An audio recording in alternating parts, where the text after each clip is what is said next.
ఆంధ్రప్రదేశ్ రాష్ట్రంలోని ఆంధ్ర కేరళగా కీర్తించబడుతూ పచ్చని పంట పొలాలు, అందమైన కొబ్బరి తోటలు మరియు పసందైన వంటలు ప్రపంచవ్యాప్త పేరు తెచ్చుకున్న పూతరేకులు అబ్బో ఒకటేమిటి కోడిసీమ వాసులు అతిథి మర్యాదలు ఇలా చెప్పుకుంటూ పోతే ఇతర ప్రాంతాల వాళ్ళని ఇట్టే ఆకర్షిస్తాయి అనడంలో ఎటువంటి సందేహం లేదు. ఇక కోడిసీమ ముఖద్వారంగా పేరుగాంచిన రావులపాలెం విషయానికొస్తే దివంగత నేతలైన లోక్సభ స్పీకర్ జీఎంసీ బాలయోగి, మాజీ శాసనసభ్యులు డైరెక్టర్ చిల్లా సోమసుందర్ రెడ్డి మరియు ప్రస్తుత ఎమ్మెల్యే బండారు సత్యానందరావు ఆశీస్సులతో డాక్టర్ విక్టరీ వెంకటరెడ్డి రూపకల్పన చేసి సిఆర్సి అనే సంస్థ అనేక సేవా కార్యక్రమాలు చేస్తూ అత్యున్నతమైన విలువలతో కూడిన ఓల్డ్ ఏజ్ హోమ్ ని నిర్మించి ఇంటి ప్రేమను మరిచేలాగా వయసుడిగిన ముస్లివాళ్లకు సేవ చేస్తూ కీర్తి గడించారు.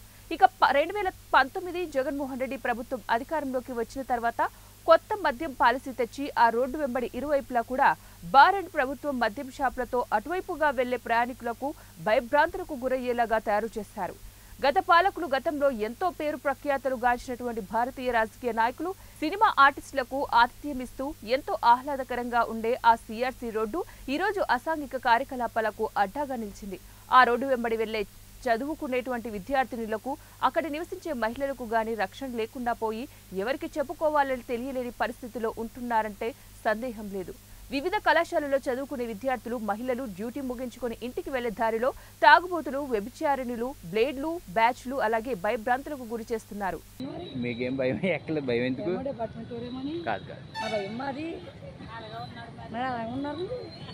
నేను కదా ఫోటోలు వస్తున్నాయి, మా ఊరికి